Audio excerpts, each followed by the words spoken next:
Hola a todos, somos Carlos Caramés y Javier Ibáñez, socios de Dynamis Ingenieros Consultores, una empresa especializada en la dinámica estructural y la dinámica de suelos, con un amplio enfoque hacia la interacción terreno-estructuras en casos sísmicos. En las anteriores ediciones de Ceresis presentamos el diseño de unos tanques de 120 metros de diámetro y 30 metros de altura que estaban implantados en el centro de la ciudad de Lleida. A través de un análisis sísmico no lineal presentamos el coeficiente de ductilidad, el cual comparamos con la norma, y a partir de ahí pudimos efectuar un análisis y discrepar un poco con los coeficientes de comportamiento que se exigen. En esta nueva presentación vamos a tratar los efectos cinemáticos en un tipo de cimentaciones que es bastante común. Son las cimentaciones pilotadas de grandes puentes. Muchas veces son cimentaciones muy rígidas y vamos a intentar ver cuáles son los efectos que normalmente se suelen despreciar y que pueden tener efectos clave en el diseño. Para ello nos vamos a focalizar en esta presentación en los efectos cinemáticos que se van a producir en cimentaciones pilotadas. En primer lugar, vamos a presentar un poco el contexto del estudio, seguido de la problemática general de la interacción cinemática. Para ello, veremos un poco unos pequeños recuerdos básicos de interacción terreno-estructura, sobre todo orientados al fenómeno de la interacción cinemática.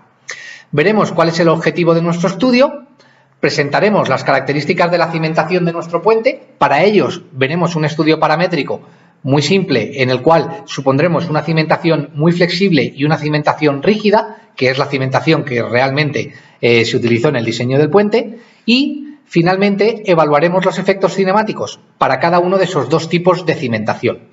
Concluiremos y añadiremos un par de recomendaciones que creemos que son necesarias para el diseño de puentes. El proyecto se encuentra localizado en Río Magdalena, en Colombia. Es un puente de hormigón armado cuya longitud total es de 1.360 metros. Posee tres tramos bien diferenciados. El primer tramo es de aproximación y consta de 720 metros. El segundo tramo, que es el tramo central, tiene una luz de 400 metros en tres trozos. Y existe un último tramo de 200 metros, tramo de llegada. Las luces en los tramos de aproximación son de aproximadamente 40 metros, mientras que las luces en los tramos centrales son de 100 metros, 200 metros para el tramo central y 100 metros para el tramo que une con el tramo de aproximación. El contexto sísmico normativo nos sitúa en el centro de Colombia. Para las coordenadas geográficas de la localización del puente y utilizando un enfoque puramente normativo, nos damos cuenta que estamos en una zona 5, la cual reconoce un PGA en roca de 0,25 G.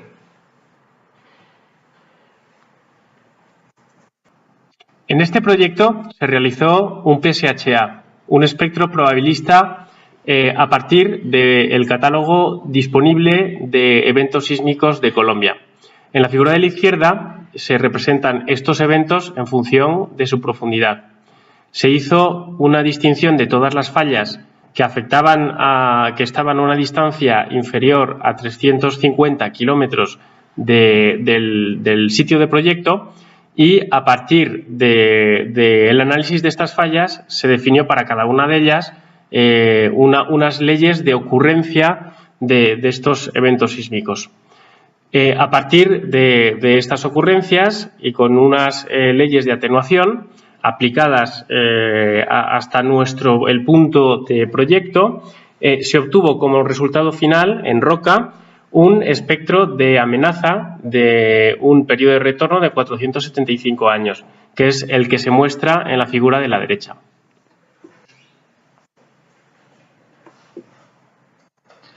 Una vez obtenido el espectro en roca, se procede a evaluar el efecto de sitio. Para ello, a través de ensayos downhole definidos en cada una de las pilas del puente, somos capaces de reconstruir el perfil de velocidades VS, perfil de velocidades de ondas de cortante en función de la profundidad, y hacer un análisis de amplificación dinámica no lineal que tenga en cuenta las propiedades degradadas del terreno para la distorsión que va a generar el input sísmico asociado a la roca. Como se puede observar, aquí se presenta la pila central. Las propiedades del suelo en los 10 primeros metros son bastante mediocres. La velocidad de ondas sin distorsión es del orden de 150 metros por segundo. A partir de los 10 metros se incrementa un poquito la resistencia del terreno, llegando a los 200-250 metros por segundo, y es a partir de los 22-23 metros en los cuales empezamos a tener un sustrato rocoso degradado con unas velocidades de onda del orden de 700 metros por segundo. Una vez totalmente catalogado nuestro perfil de velocidades y elegidas las buenas leyes de distorsión de los materiales, sabiendo que los 20 primeros metros es un terreno más bien de tipo arenoso, que puede presentar incluso riesgo de licuefacción, y a partir de los 20 metros tenemos ya un sustrato degradado, pero con propiedades buenas. Haciendo la propagación uniaxial, es decir, en 1D de ondas, somos capaces de construir el espectro en campo libre en superficie. Este espectro tiene en cuenta la amplificación del depósito de terreno. Lo que no tiene en cuenta es la existencia de ninguna estructura. Es decir, el espectro que estamos viendo y definido como espectro free field o espectro en campo libre es directamente el espectro generado por la distorsión de nuestro depósito de suelo. El espectro que se presenta está dado para un amortiguamiento del 5%, que es bastante característico. Acabamos de ver en la transparencia anterior cómo a partir de un estudio de amplificación dinámica podemos ver la amplificación dinámica que sufre el espectro en roca a través del depósito del suelo. Esa amplificación dinámica hemos resaltado que era un movimiento en campo libre, que no tenía en cuenta la estructura. Queremos, en nuestro ejemplo, analizar si para el tipo de estructura que vamos a estudiar con el tipo de cimentación pilotada, ese movimiento de free field se puede imponer en la base de nuestra estructura. Es común en el ámbito de la ingeniería despreciar los efectos de la interacción terreno-estructura en bastantes cálculos. Para ello, vamos a ver cómo el tener en cuenta la interacción suelo-estructura nos va a dar el movimiento bajo la cimentación de nuestra estructura. Dicho movimiento va a ser comparado con el movimiento en campo libre o free field. Recordemos que la respuesta del suelo influye en la estructura y la respuesta de la estructura influye en la respuesta del terreno. Cuando las ondas se propagan verticalmente, se propagan a través del terreno, llegan hasta nuestra estructura, la excitan y a través de las fuerzas de inercia que se generan, nuestra propia cimentación va a intentar imponer un movimiento a ese propio terreno. Con lo cual, la interacción terreno-estructura son dos movimientos que están totalmente en interacción. Esos efectos están debidos a dos tipos de interacciones.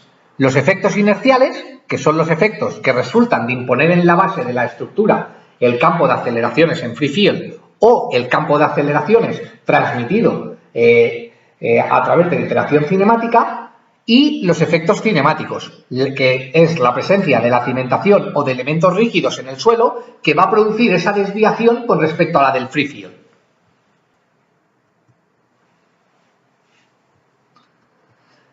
Vamos a definir un poco de forma general a qué son debidos este tipo de efectos cinemáticos. Queremos recordar que se trata de un problema de transmisión de ondas. En la figura podemos ver un suelo en el cual se deforma con ondas de cortante. La existencia de la propia cimentación en la superficie va a hacer que esas ondas no se transmitan igual que en el free field. Evidentemente hay una condición de contorno, que es nuestra estructura. Ya puede ser nuestro pilote, ya puede ser parte de nuestra estructura de una edificación que está enterrada, o ya puede ser una cimentación superficial. La existencia de la cimentación en el suelo va a inducir una diferencia de rigidez, y cada vez que hay esa diferencia de rigidez van a producirse efectos cinemáticos, teniendo en cuenta efectos de borde y de esquina, lo que en general se suele llamar el wave scattering. En el caso de una cimentación muy flexible En este caso, ya que estamos estudiando la cimentación pilotada a un puente, si utilizamos pilotes muy flexibles y comparamos la deformada en free field, vamos a ver que el pilote va a tener la tendencia de seguir la deformada del campo libre. La deformación es idéntica a la deformación del campo libre, el movimiento en la superficie es igual al movimiento en campo libre y no existe ninguna rotación en superficie. Esto significa que en este caso sería totalmente aplicable el despreciar los efectos de la interacción cinemática. Además, los momentos de flexión generados en los pilotes debido a la interacción cinemática van a ser de poco orden. En el caso de una cimentación rígida, cuando tenemos pilotes más rígidos, supongamos que tengamos la misma geometría pero un pilote mucho más rígidos, nos damos cuenta que el free field va a intentar imponer una deformación a nuestro pilote, pero dicho pilote va a tener una tendencia a oponerse. Esa diferencia va a generar que la deformación sea diferente a la del suelo en campo libre. En este caso vamos a tener en nuestro pilote una traslación más una rotación, pero que no va a coincidir de forma exacta con la deformación del campo libre. Con lo cual podemos decir que el movimiento en superficie es completamente distinto, bueno, no diría completamente, es distinto al movimiento en campo libre. Pueden existir rotaciones en cabeza y desplazamientos en superficie que no se tienen en cuenta en el movimiento en campo libre. En la siguiente imagen se describe el sistema de cimentación para las pilas principales. Las pilas principales están cimentadas en una losa de canto 3 metros y 75 centímetros, que es una losa con hipótesis, digamos, rígida, y el lado de la losa es de 22 metros. Existen 4 filas de 4 pilotes cada una, separados los pilotes cada uno de 6 metros, y los diámetros de estos pilotes es de 2 metros. La longitud de los pilotes en el terreno es de 44 metros. Para evaluar los efectos cinemáticos tenemos dos métodos. En esta primera transparencia presentamos el método directo y más o menos el que es más común. Es muy tedioso y tiene bastante trabajo a la hora de elaborar el modelo de elementos finitos. La idea es modelizar tanto la estructura como su cimentación y modelizar el suelo mediante resortes no lineales, tanto en horizontal como en vertical, con las famosas leyes PY, y para cada una de las alturas de los nodos que se modelizan se aplica la excitación correspondiente. Esto nos lleva a convolucionar y a deconvolucionar la señal bastantes veces. Supongamos, como en nuestro caso, que tengamos 44 metros de pilote y hagamos una discretización del pilote de metro a metro. Tendríamos nada más que una discretización en altura de 44 señales distintas. Este método es bastante preciso, pero es bastante tedioso. Y por otro lado, tiene un problema a la hora de modelizar, que es el efecto de grupo. Es fácil tener en cuenta la ley P delta para uno de los pilotes, pero evaluar el efecto de grupo solamente se puede hacer mediante una aproximación de tablas. En este caso, como bien ha dicho Javier, la cimentación se compone de pilotes de 2 metros espaciados 6 metros entre cada eje principal. El efecto de grupo va a tener un efecto fundamental. El segundo método y el más común que se suele utilizar en este tipo de estructuras es el método de superestructuración. Dicho método tiene la peculiaridad de que se descompone la estructura global en dos subsistemas. Por un lado la estructura y por el otro lado la cimentación. Al descomponer el sistema se reemplaza el efecto del terreno y de la cimentación por una familia de resortes y de amortiguadores. Estos resortes y amortiguadores son dependientes de la frecuencia y este método es únicamente válido cuando nuestra estructura está compuesta de un modo fundamental en el cual podemos acoplar este set de resortes. La excitación que se impone son la excitación que se obtiene calculando la deformada temporal obtenida a partir de un cálculo de interacción cinemática. Es decir, hemos visto antes como por altura podemos tenemos la obligación de modelizar cada una de las excitaciones, en este caso, tanto como para la rotación, como para el efecto vertical, como para el efecto horizontal, se reduce a calcular los efectos obtenidos por la interacción cinemática. Esta aproximación es bastante buena para sistemas lineales. El método de sustitución proporciona siempre la solución exacta. Para sistemas moderadamente no lineales, la solución se obtiene con el famoso método de Sidan-Idris y tirando en las propiedades del terreno. Este método es un método lineal equivalente. Para sistemas que presentan no linealidades fuertes, es decir, sistemas altamente no lineales, este método ya no es recomendable. Y se tendría que hacer un método en el cual se modeliza completamente el suelo y el terreno. A través de este método de sustitución vamos a presentar la influencia de la interacción cinemática en el cálculo de nuestro puente. Por un lado, podemos ver las impedancias dinámicas.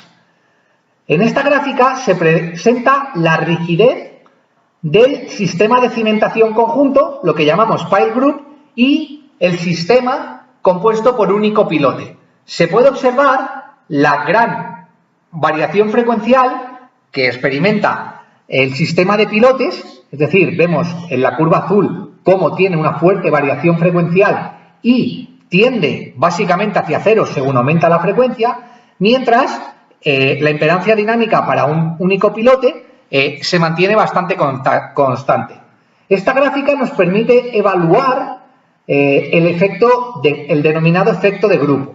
Evidentemente, puesto que muchos pilotes en horizontal se solapan sus áreas eficaces de trabajo, vamos a tener un efecto de grupo muy fuerte. Este método es capaz de calcular el efecto de grupo de forma muy precisa. Una vez calculado las impedancias dinámicas que van a influenciar nuestro problema inercial, vamos a calcular cuál es el espectro que habría que aplicar en la base de la cimentación que tenga en cuenta los efectos cinemáticos. Si en este primer caso consideramos la geometría de la cimentación presentada y reducimos los pilotes a pilotes para 44 metros bastante delgaditos, por ejemplo 40 centímetros de diámetro, producimos una cimentación bastante flexible. Cuando se calcula el espectro en la cota de cimentación de la losa, en la cota superior de esa cimentación, se observa que el espectro en free feel coincide perfectamente con el espectro que considera los efectos cinemáticos que se han pronunciado anteriormente, como puede ser los efectos de esquina, el efecto radiativo de los pilotes, el efecto del wave scattering. Todo esto está considerado, pero nos damos cuenta que esa flexibilidad no modifica en absoluto el espectro efectivo de cálculo para nuestro puente. Sin embargo, si nos vamos a los datos de proyecto en el cual consideramos unos pilotes de 2 metros de diámetro, lo cual hace una cimentación muy rígida, observamos que en este caso la interacción cinemática tiene un papel muy importante. El espectro en free feel, que es el que normalmente se utiliza para considerar los análisis modales espectrales en la base de puente, no coincide con el espectro que se aplica en la cara superior de la losa de cimentación. Para este tipo de periodos, para periodos del orden de 0,3 segundos, observamos diferencias bastante altas en lo que viene a ser el espectro que considera el efecto cinemático y el espectro en free feel. Esto se debe a lo que hemos anunciado anteriormente. La cimentación no va a tener una tendencia de seguir al campo libre o al free feel y entonces se van a producir movimientos de rotación y de traslación diferenciales que van a generar que el movimiento efectivo que yo le esté aplicando a mi puente no coincida con el movimiento que se aplica en el free feel. Por lo tanto, es muy importante cuando se utiliza el método de subestructuración o se utilizan métodos simplificados en los cuales la cimentación no se modeliza y se modeliza una base fija, que se tenga en cuenta que debido a la interacción cinemática de los pilotes, este espectro de diseño puede cambiar y puede tener diferencias significativas. Como conclusiones, queremos resaltar que hemos efectuado un análisis que permite evaluar el efecto de compatibilidad cinemática en los espectros de cálculo de superficie. Todo ello lo hemos hecho a partir del Substructuring Approach, o el método de superestructuras. Este método, que se descompone en dos pasos, por un lado el cálculo de las impedancias dinámicas, que son el cálculo del valor de las rigideces, de la variación frecuencial de las rigideces y de los amortiguamientos de los resortes que modelizan la reacción del suelo, hemos visto que en este cálculo se permite evaluar de forma correcta el efecto de grupo, cosa que cuando se utiliza el método directo no es nada común, ya que se utiliza a partir de tablas aproximativas. Por otro lado, una vez que se han comparado los dos espectros a nivel de cota de cimentación, se observan diferencias significativas en el espectro de cálculo cuando la cimentación es rígida en comparación con el suelo. Se recomienda, por lo tanto, siempre que se utilicen métodos simplificados o métodos de superestructuración para el cálculo de pilas de puentes, se recomienda el cálculo de riguroso de los espectros de diseño. Muchas veces, como ya hemos dicho, se desprecian los efectos de la interacción cinemática. Dichos efectos, si tenemos una diferencia de rigidez bastante importante entre la estructura y el suelo, van a jugar un papel decisivo a la hora de definir el espectro efectivo de cálculo. Muchas gracias y para cualquier duda, no dudéis en escribirnos.